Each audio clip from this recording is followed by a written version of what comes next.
It's the story of an American held in a dark Venezuelan prison. Then all of a sudden, they all kind of lined up. They pointed their guns at me. And this is the point where I thought, I'm going to die today.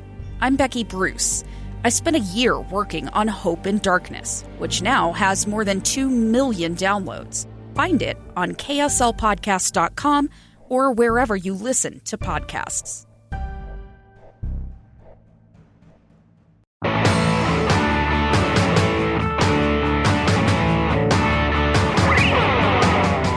Hey, welcome to Project Recovery, a podcast about addiction, but more importantly, it's about recovery. It's brought to you by useonlyasdirected.org. They've got a 3-part solution: speak out, opt out, and throw out. And without their help, we wouldn't be able to do this podcast weekly. Dr. Matt, we've got some great guests today. We've got Brady and Amber Newby, and they're going to talk about their cool foundation called Kind Like Kamree.com, and a little bit more about that later. But how are you doing right now inside of the COVID-19 quarantine world we live in? We're doing great. I feel like I'm getting a little lazy, like having to leave the house seems like a big chore now. Oh, really? Yeah, I was talking to my son about it today. I'm like, got to put on pants and leave the house. Got to put on pants. I know. I think the whole world has to put on pants. Right? So, but no, it's good. I think we're doing, I am actually really enjoying being home with the kids, getting stuff done.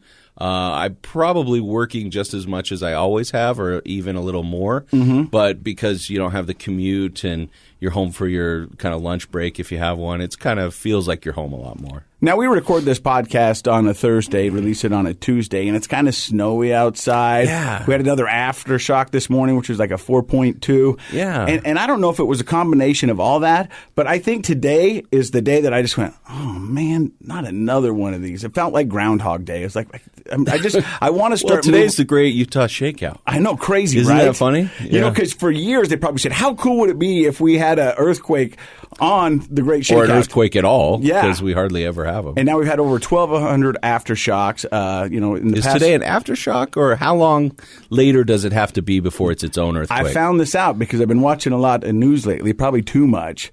If the aftershock comes in the vicinity of the first earthquake, then it's considered an aftershock. Had it been forever? Well, I think for the... Like, what's the time period? That's what I want to know. Well, I didn't pay that much attention. But, I mean, yeah. Apparently, you're not really watching the news. Huh? Well, I'm playing poker and watching the news. Okay, online poker. Well, I'm just worried about, this little earthquake today, its self-esteem. Does it feel like it's just part of the other stuff, or can it be its own earthquake? No, so an aftershock is an earthquake, but it's classified an aftershock if it's in the same vicinity of the first earthquake. Well, apparently I definitely didn't get my degree in geothermal stuff. But today was one of those days where I just kind of went, oh, man. I know, but you're looking cozy and comfy, and we're supposed to be keeping 6 feet away, but frankly, I had to come over and feel your jacket. It's velour. I know it is. It's you awesome. Want to know where I got this? I do. Old Navy. An Old Navy velour track jacket with the sports stripes down the sleeves. Looking sharp and comfy. I bet you this is 20 years old. I bet it is, too, because everybody that works at Old Navy's going, we don't sell those. Much like me, this jacket has been to rehab. Has it really? So when you go to rehab, a lot of times you're going to rehab. I didn't know I was going to rehab. So my family had to go to my house and pack my bags and then bring my clothes there. Were they mad at you? Is that why they put in that jacket? No, I think they thought, well, Casey would like this. And this it's comfy. This would be a conversation piece. And so I get there, and then 2 days later, my baggage shows up, and I start unpacking it, and I go, I forgot about this. Yeah. But the cool thing about this is that a lot of other people didn't pack for rehab. And on a cold day, I had multiple sweaters. So there people wanted to borrow a sweater from me. Yeah? So a bunch Did you share? Yes. Yeah, I figured you would. There's this one guy, his name was Damien. Cool cat. Played baseball for, I can't tell you that. But his name was Damien. Okay. And he said, hey, can I have this sweater? And I was like, oh, man, you can have the sweater while we're here, but when I leave, it leaves. And so every time I see this, I kind of think of rehab. And it was this one, the velour one? Yeah, this velour one. He wanted it. And so I said, nope, I'm taking it. I'm keeping it. And so it's kind of my rehab sweater. And so I was feeling kind of funky, and I was like, I'm going to put that on. And I went, I look good. Yeah, you do. You look good. You look comfy. Yeah. I'm ready to go. Makes people want to violate that 6 foot rule and come touch your jacket. Arm's length, buddy. Yeah. Arm's length. All right. Hey, this podcast is kind of about making your mess your message, and that's really apropos for me. Because because of all I've been through, I want to give back, and I had the ability to do this podcast, and you were gracious enough to come along with me. So I said, let's do this, and it's doing wonderful things. I get comments all the time. I get emails of people saying they're listening to the show, and it's helping them out. It's helping them understand their family members who maybe be in addiction, and it's just helping people even lose weight.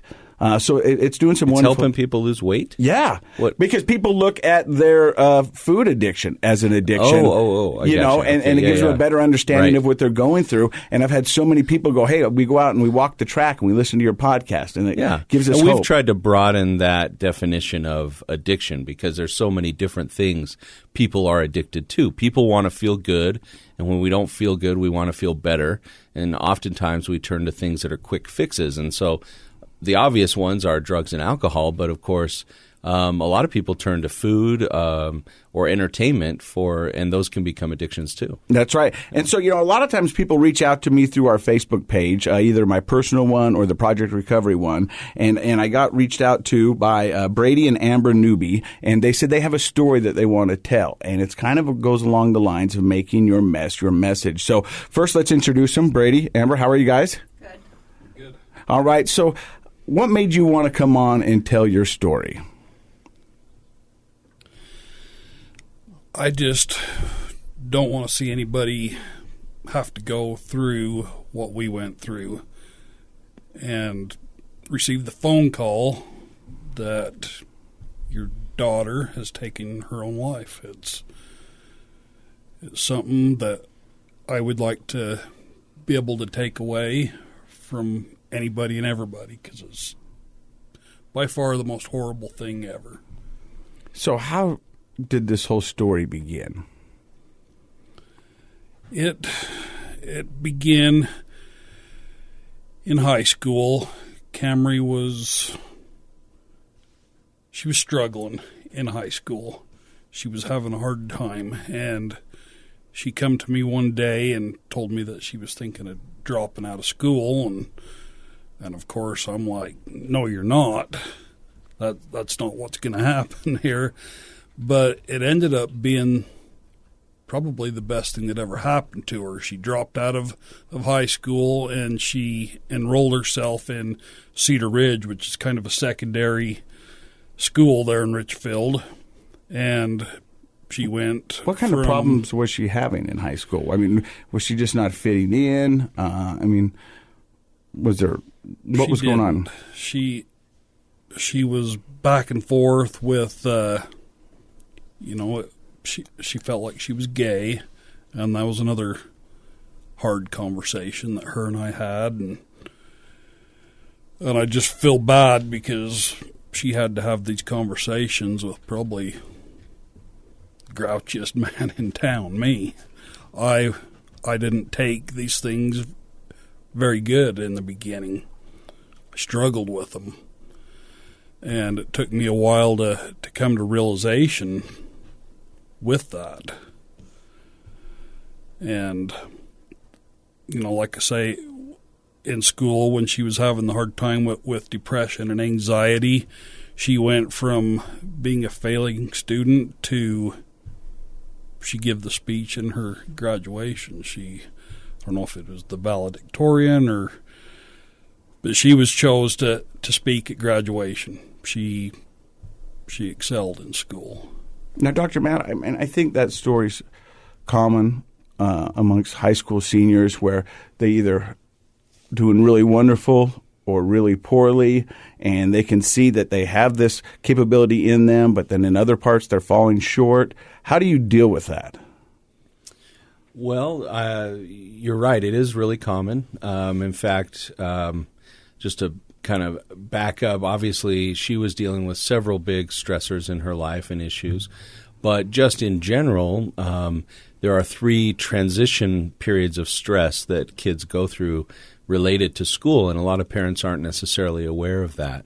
The first one is first grade, where you have to line up and raise your hand and kind of do all that stuff you're not used to doing as a kid. And most kids, it takes a few months, but they adjust to that. But it can be kind of hard that, you're just a little person at that age. And it's your first day at school all day long. All day long. Away from Kindergarten, your parents. most kindergartens are half day, and so it's not quite the same. But that first time a kid is in that full day is kind of tough. But then you get through elementary school and you kind of have these caring maternal classrooms that are very helpful and nice, and kids adjust fairly well. The next one is going to junior high or middle school, and that's where all of a sudden you kind of hit this new level of stress with, multiple teachers. Maybe it's A day and B day and nobody really gives a rip. You better hurry up and get to class and get your stuff in. And, oh, by the way, there's puberty and all those other sorts of stressors and things, and a lot of identity development going on. Kids kind of work that out, and then going to high school isn't the third one. Going to high school is usually a better version of junior high. You kind of have things figured out. Most kids enjoy high school quite a bit more than they do. But the third one is actually leaving high school. So that can start at different periods for kids. It usually has started by mid-senior year at least, January, February, but sometimes way the summer before senior year, where kids are starting to see their future and they feel uncertain about it. And then if you add on top of that a young person who's doubting or wondering about their sexual identity, about how well they're going to perform after high school. School gives kids a yearly structure, and when kids start to transition to adulthood, it's this weird stress of, I've always wanted to be here, I've always anticipated, but it's kind of surreal, and, oh, shoot, am I really going to be able to be a success? I'm going to be more on my own. Even if they go off to college, it's a different ball game. So a young person who has some anxiety and depression, on top of some sexual identity issues, on top of anticipating this ending of the structure of high school.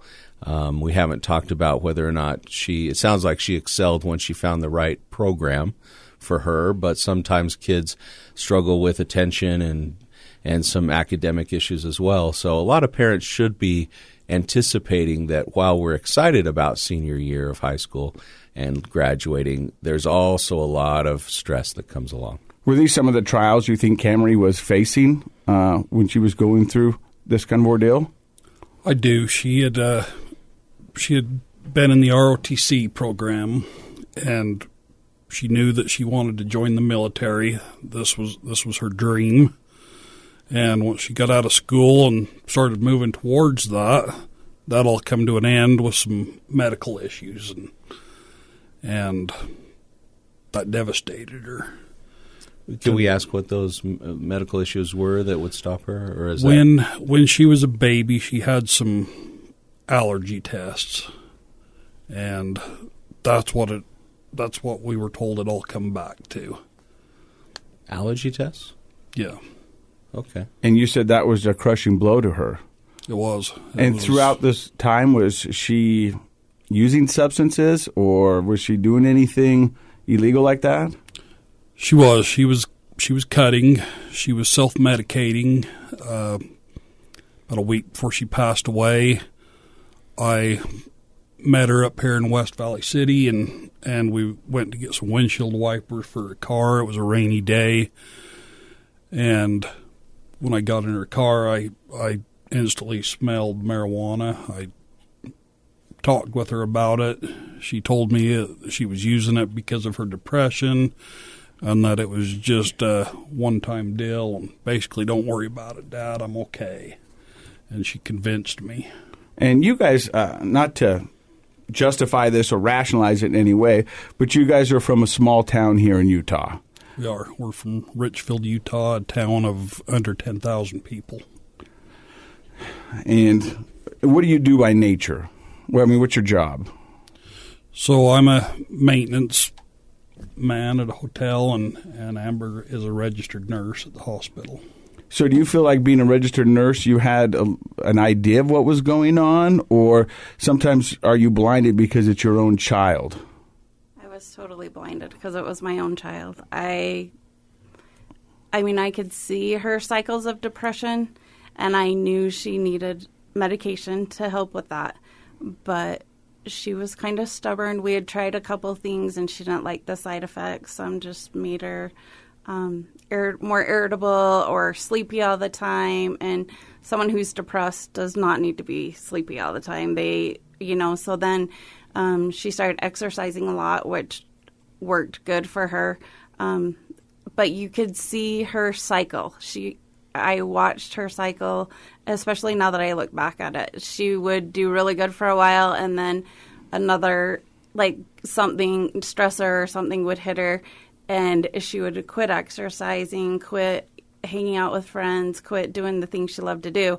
And you could see her just slowly plummet, and then we would work really hard to kind of pull her back out of that. And I really think that in her last days, I really feel like she was done cycling. She knew that it was just going to keep coming back, and I could never get her to take medications again. She just said she didn't like the side effects of them. She would try really hard to do it on her own, and I really think that, I wish I would have tried harder to find maybe that right medication or something, but a stubborn teenager, she tells you she may be taking them, but she's not, or how do you know what she's really doing? But Dr. Matt, they're talking about this cycle, and it reminds me of me and my active addiction, because I would get in this cycle, and I knew it was a bad cycle. I would have conversations with myself that I know this is not good, but I just didn't know how to get out of it. Do you guys talk about cycles as therapists? Is it common? How can you break a cycle? Well, it depends on what's causing the cycle. For starters, people have different reasons why they may cycle with their mental health issues.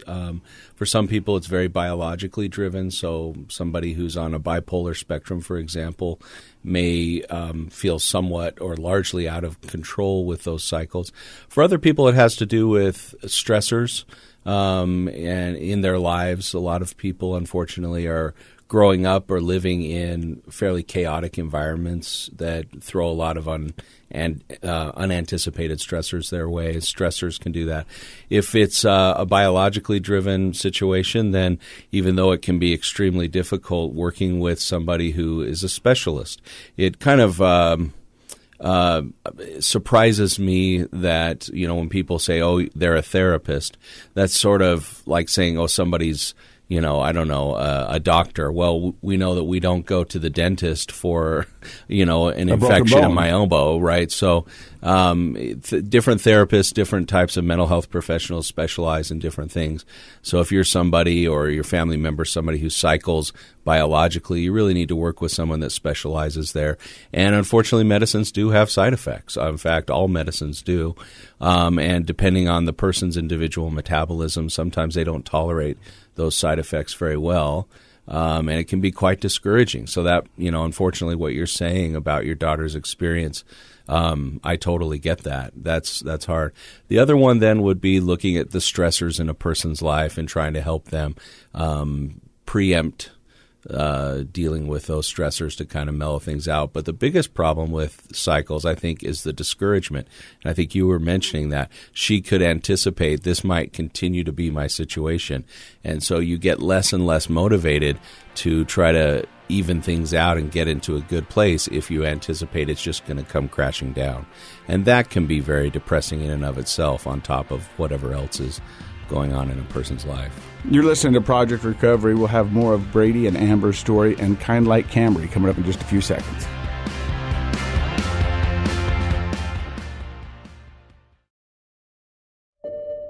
I'm Dave Cawley, investigative journalist and host of the podcast Cold. In October of 1985, a woman named Cherie Warren left work at a busy Salt Lake City office to meet her estranged husband at a downtown auto dealership. She never made it home.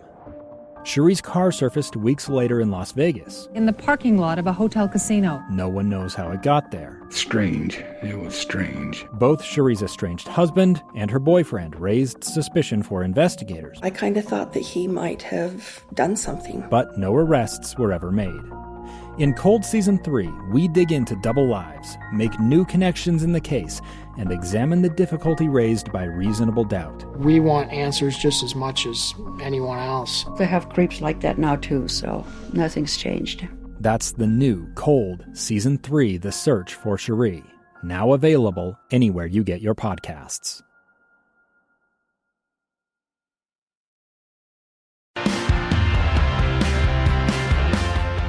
All right, Dr. Matt, I want to talk about one thing before we get back to the story, is that Amber was telling me that, and I hear this a lot with people. Even when I was in Pinnacle Recovery Center, they put me on an antidepressant. And as soon as they said antidepressant, everybody in the group started talking about all the bad things that are going to come with that. And I don't want to do that because it affects my sex drive. It makes me tired. It makes me bloated. It does this. And I think that a lot of people use as an excuse not to do it. How do you talk to somebody and say, yeah, these could be the side effects, but the benefits outweigh the side effects? Well, my approach, I have that conversation with people a lot. And my approach with that is usually to, ask questions.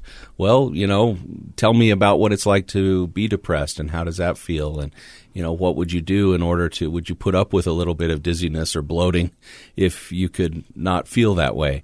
Everybody has their own right to accept or refuse medications. I will say that there's a lot of misinformation out there about antidepressants, and there are several main different categories of medicines that might be classified as antidepressant. That's not just one type of medicine.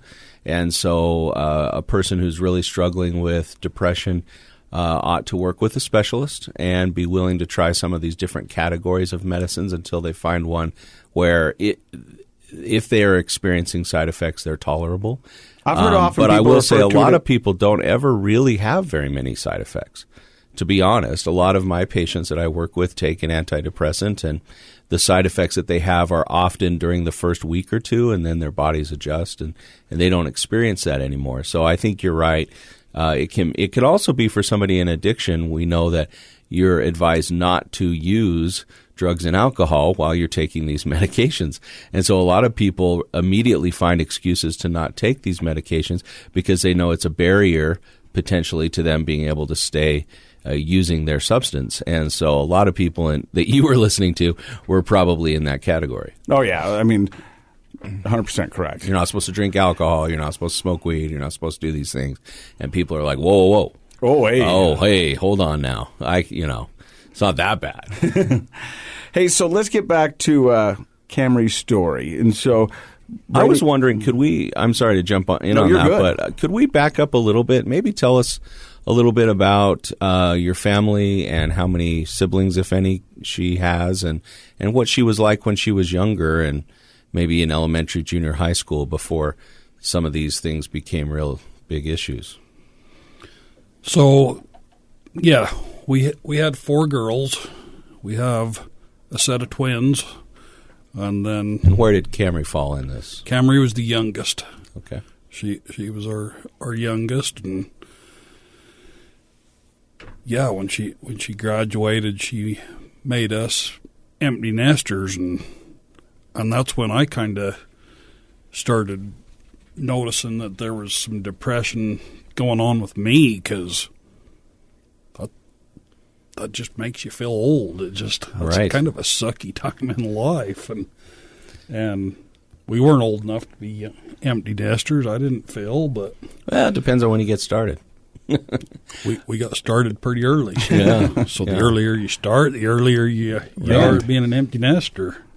Oftentimes depression and anxiety sort of runs in families, on either one of your sides of the family or with your older kids.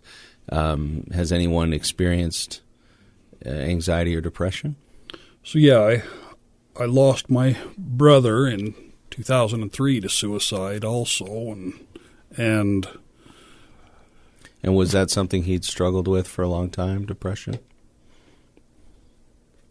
I would say yeah. I mean, we didn't notice it like you do nowadays, because 2003 wasn't that long ago, but back then you didn't talk about suicide. I mean, we wouldn't be having this conversation back then. It would have been hard back then to have this conversation. Yeah, you were kind of shamed for that, and that's what gives me my drive. Is this helps me heal to talk about it. Sure. And part of the reason I ask about the family history is because this is, depression, anxiety, mental health issues that might contribute to suicide, including suicide, are often not talked about. And so it's very common for me when I talk to somebody to say, is there anybody else in your extended family that struggles with this anxiety or depression? And both husband and wife usually look at each other like you two did and kind of like, I don't know, because it's not a conversation that we have. Unfortunately, we should talk about, things like heart disease and cancer, knowing, what did grandpa die of, because I want to know what I might be at risk for. But then it's also the mental health issues should be talked about as well. Might as well throw addiction in there. And addiction, absolutely. I definitely put that in with mental health. And these are things that we should know about, not out of judgment or shame or guilt, but to educate within our family so we can know what we're at risk for. In my family, I'm probably at a little bit higher risk for cardiovascular things, so I should know that. And most families, if you really are honest, there are people who struggle with anxiety and depression, and we should know those things too. I also feel like from the healthcare perspective, and I don't know about your perspective, but I feel like there's more people who suffer from depression or addiction or anything that will admit to it. Oh, for sure, yeah. Because of that shame, because you're right. It's and not even just the shame, that they can't see the signs of it. Oh, yeah, not the low self-awareness that's right. an issue. Like, sure. They don't realize that sometimes the way they're feeling and things like that are really the signs of depression. That's when you true. get right down to it. And if people aren't talking about it, they don't become and educated even just about it. Like people who may drink more than they think, but if you call them an alcoholic, well, no, I don't. I'm not an alcoholic. I don't have a drinking problem. Right. Yeah. So, I feel like there's a lot of people out there who also are in denial. Not only denial, they just don't know anything different. It's a lot of lack of education. They go, this must be life is like. Right. You know what I mean? Right. And it may be what was modeled to them growing up. That's maybe how the family dealt with depression, was you have a drink or, those kind, or just dad's irritable, whatever it happens to be. And knowing the difference between, there are gender differences often in depression. Men who are depressed are often kind of grumpy, irritable, and active. And women who are depressed are often kind of sad, withdrawn, and isolative. Now, men can be that way too, and women certainly can be irritable, so it's not a cut and dry thing. But knowing, a lot of men don't realize they're depressed because they're like, well, I'm going to work every day. I'm getting stuff done. I mowed the lawn. Of course, I, kicked the dog and yelled at everybody too. But, they don't realize that's depression. Yeah. So let's get back to Kamree. So she graduated. She gave the commencement speech. She just found out that she wasn't going to be able to fulfill her lifelong dream of going into the service. And you saw her a week before. Is that right? Yep. Walk me through that last week. So after she graduated, she moved to Orem and was living with one of my daughters who was living there. And she started working because she wanted to buy a car. She wanted to live the American dream and have a car and have some nice things. And so she had bought her this nice little car, and after the windshield wiper thing, a couple of days later, she wrecked the car. She had a little fender bender, something that I didn't view as a big deal, but it caused about $10,000 worth of damage, which the insurance company wanted to total the car. And I think she was pretty devastated with the loss of the car. And our first response when it happened was, well, you're okay. We can go to work on getting the car replaced. And I think that was a pretty big blow to her. She felt like she'd lost, her prized possession. The last few months, to accomplish something, and then a small little fender bender And I think it started the cycle again. She, was nothing was going right, and yeah, I talked to her that day, and she was really down on herself. I mean, when it happened, I thought she was really hurt the way she had called, and she's like, Mom, I just, what am I going to do? I just wrecked my car, and I'm not going to have nothing to drive to get to work. And, she was thinking of all the negative things, and, and to try and talk her, it's just a car, but to someone that age, that was a big deal, I really think. And then she called me a couple days later. She had been a couple days without a car. We were trying to get a rental car all lined up through the insurance. And she had said, Mom, I think maybe I should go back to therapy, because she had went to therapy, when times were getting kind of rough, and she had mentioned it. She's like, Mom, do you think we could find someone up here? Because she hadn't been to therapy in Orem. She had been going down, where we live. And I said, sure, but it's the weekend. Let me see what I can figure out. It might take a couple of days. She's like, oh, that's fine. I'm good. I just think it'd be good right now, to get me back in therapy. Well, that was on the weekend, and then we got the phone call Monday. So she really wasn't okay. Yeah. But she knew, I think that was just one more stressor. That little fender bender was just one more little stressor that was pushing. Yeah. Obviously. I don't know. And there could have been lots of other things that we didn't know, because she had moved out too. Mm-hmm. You don't know. They don't know. They don't let you in on everything.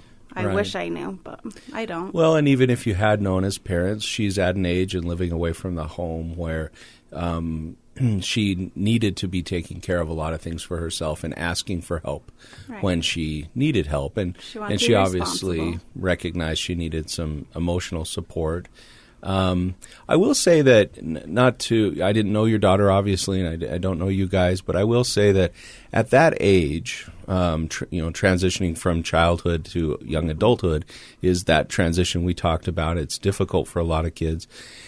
And a lot of kids, if their personality is based in kind of this optimism, I can do it, then a fender bender is kind of just a fender bender. Right. For other kids, something like that car, the car may have represented to her competency. Like you said, she really wanted the car, and she moved to Orem. And I remember moving from a small town to Provo, and you kind of want to do well by yourself and do the right thing and be competent. And so the car was probably a tangible representation of her competency in life. It was like she had accomplished. Yeah, it was an accomplishment. That's kind of how she, would word it, Yeah, she was very proud of that, and probably her pride in the car had much more to do with the fact that she earned the money and bought it than it did with the actual car itself, right? Exactly. And when she had the fender bender, and it's funny how they'll total cars out and the car looks relatively okay, but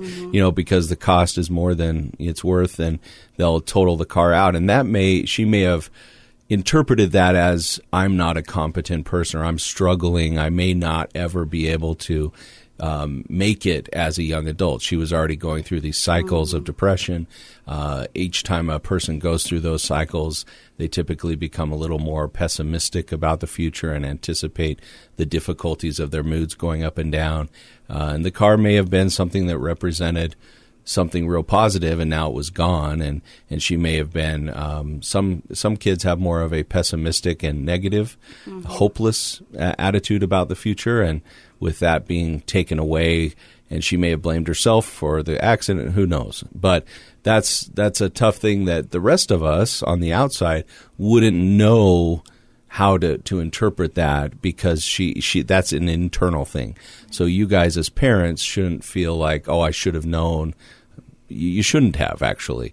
There's no way of knowing what that car or that situation, or like you said, other things that may have been going on. We do know that she was struggling. She was using marijuana to try to compensate for her mood. She was asked, had kind of gotten back around to the idea of maybe I need some emotional support and need a therapist. And she was probably wondering about her future. What should I do beyond this?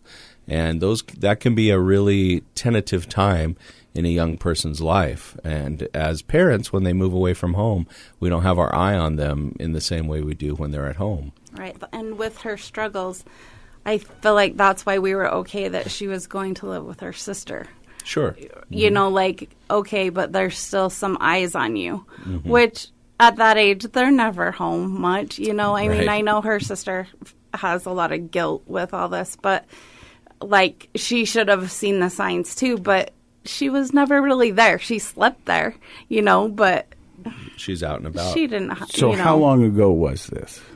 Kamree passed away March 11th, so it's been just over a year ago. So sorry for your loss. And I'm so appreciative that you came on to talk about this. You're listening to Brady and Amber Newby and the Kind Like Kamree.com Foundation. We're going to hear more of their story in episode 2. Make sure you go on over there. You're listening to Project Recovery.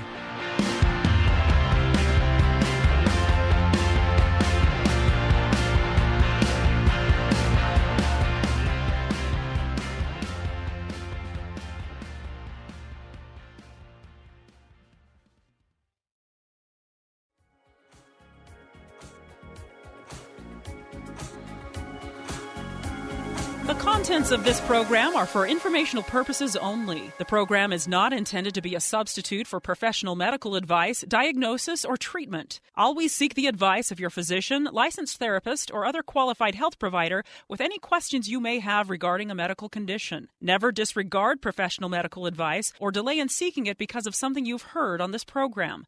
KSL does not recommend or endorse any specific tests, physicians, products, procedures, opinions, or other information that may be mentioned on the program. Reliance on any information provided on the program is solely at your own risk.